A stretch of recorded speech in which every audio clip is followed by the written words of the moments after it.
DNA as a genetic material. तो सबसे पहले जो डीएनए की खोज की थी वो की थी 1869 के अंदर फ्रेडरिक मिशेर ने। उन्होंने WBC यानी जो पस सेल्स थी उसमें से इसको आइसोलेट किया था और उसको नाम दिया था न्यूक्लिन। तो स्टार्टिंग हो गई न्यूक्लिन वर्ड से। फ्रेडरिक मिशेर ने 1869 के अंदर इसको खोज किया था इसकी। उसके बाद 1930 के अंदर बात करते हैं तो P. Leveni and W. Jacob और उनके कुछ साथियों ने RNA के बारे में बताया कि इसके अंदर राइबो शुगर होती है और नाइट्रोजन कंटेनिंग बेसिस होते हैं जैसे कि DNA के अंदर होते हैं।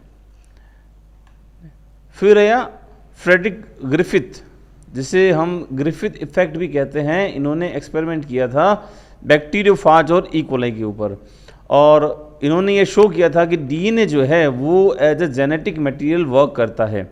1928 के अंदर ये एक्सपेरिमेंट किया फ्रेडरिक ग्रिफिथ ने। फ्रेडरिक मिशेर ने खोज की थी DNA की और फ्रेडरिक ग्रिफिथ ने ये तय किया था कि DNA है वो जेनेटिक मटेरियल है और इन्होंने इसके लिए बैक्टीरियोफाज लिया था, बैक्टीरियम लिया था न्यूमोकोकस, जिसे हम स्ट्रेप्टोकोकस न्यूमोनियाई कहते हैं। बहुत फेमस सा एक्सपेरिमेंट है। इसके अंदर 2 स्ट्रेन थे इसके, एक स्मूथ S जो कि वायरुलेंट टाइप का था जिसको इंजेक्ट करने पर इसकी डेथ हो जाती थी माउस की, और दूसरा वाला लिया था R रफ जो कि नॉन वायरुलेंट टाइप का था। यदि इसको चूहे में इंजेक्ट करते हैं तो कोई रिजल्ट नहीं आता था, चूहा नॉर्मल रहता था। फिर उन्होंने स्मूथ वाले को क्या किया, हीट किल्ड किया और फिर चूहे के अंदर अगर इसको इंजेक्ट किया तो चूहा नॉर्मल रहा, जीवित रहा। इसका मतलब कि वो DNA है वो डीनेचर हो गया, इस वजह से इफेक्ट नहीं आया। फिर एक एक्सपेरिमेंट किया इसमें क्या किया, R और S दोनों को मिला दिया। लाइव तो R स्ट्रेन तो लिया लाइव, और जो हीट किल वाला पार्ट था S का स्मूथ वाला वो मिक्स किया, देखा चूहा मर गया। इसका मतलब ये हुआ कि जो S वाला है यानी कि स्मूथ वाला जो यहाँ से इन्होंने एक्सट्रैक्ट किया था, इसने इस R वाले को S में कन्वर्ट कर दिया, ट्रांसफॉर्म कर दिया, और इसे ही ट्रांसफॉर्मेशन कहते हैं। ये बैक्टीरियल जेनेटिक्स का भी पार्ट है। बैक्टीरिया में जो DNA के मटेरियल का जो चेंजेज होते हैं और बैक्टीरियोफाज के थ्रू उनके जीनों में जो चेंजेस होते हैं उसके लिए भी इसका यूज किया जाता है।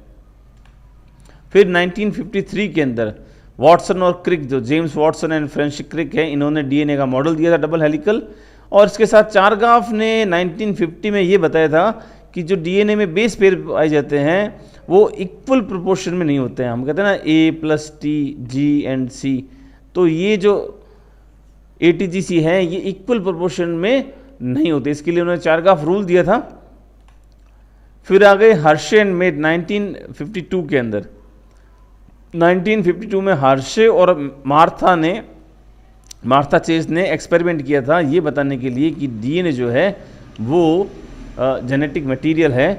और इस एक्सपेरिमेंट में इन्होंने क्या किया कि ये जो बैक्टीरियोफाज है इसको लेबल किया 2 अलग अलग चीज़ों से। एक में लिया S35 S35 और एक में लिया P32 फॉस्फोरस 32। फॉस्फोरस 32 का मतलब यहाँ पर इन्होंने DNA को लेबल किया है, और S35 का मतलब इन्होंने यहाँ पर प्रोटीन को लेबल किया है।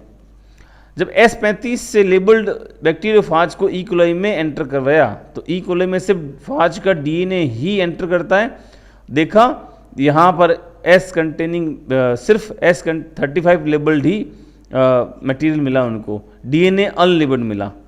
तो और P32 से जब लेबल्ड DNA वाले को बैक्टीरियोफाज को इसके अंदर इन्फेक्ट करवाया E. coli के अंदर, तो यहाँ इन्होंने देखा कि E. coli के DNA में लेबल्ड P32 प्रेजेंट था। इससे ये प्रूव हुआ कि DNA जो है वो as a genetic material work करता है। फिर एक और एक्सपेरिमेंट है मेसेंसल एंड स्टॉल्ट का 1958 के अंदर, और इन्होंने ये बताया था कि DNA जो है वो सेमी कंजर्वेटिव तरीके से रेप्लिकेशन करता है। सेमी कंजर्वेटिव तरीके वाला ये वाला इन्होंने भी क्या किया, पहले कुछ E. coli को N15 कंटेनिंग मीडियम के अंदर रखा, तो इनके दोनों स्ट्रैंड थे वो हैवी थे, N15 कंटेनिंग थे कुछ इस तरह से। और फिर इनको N14 कंटेनिंग मीडियम के अंदर ट्रांसफ़र किया तो देखा फर्स्ट जनरेशन में एक जो स्ट्रैंड है वो हैवी और दूसरा लाइट, हैवी और दूसरा लाइट, यानी कि जो बैंड मिला वो मिला मिक्स टाइप का। अब उसकी जब नेक्स्ट जनरेशन लेते हैं तो नेक्स्ट जनरेशन के अंदर हैवी लाइट और लाइट का कॉम्बिनेशन मिला, यानी कि दो तरह के बैंड मिले, एक दो तो मिक्स टाइप के और फिर लाइट टाइप का। तो इस तरह से इन्होंने ये प्रूव कर दिया कि भाई डीएनए का जो रेप्लिकेशन है वो सेमी कंजर्वेटिव तरीके से होता है।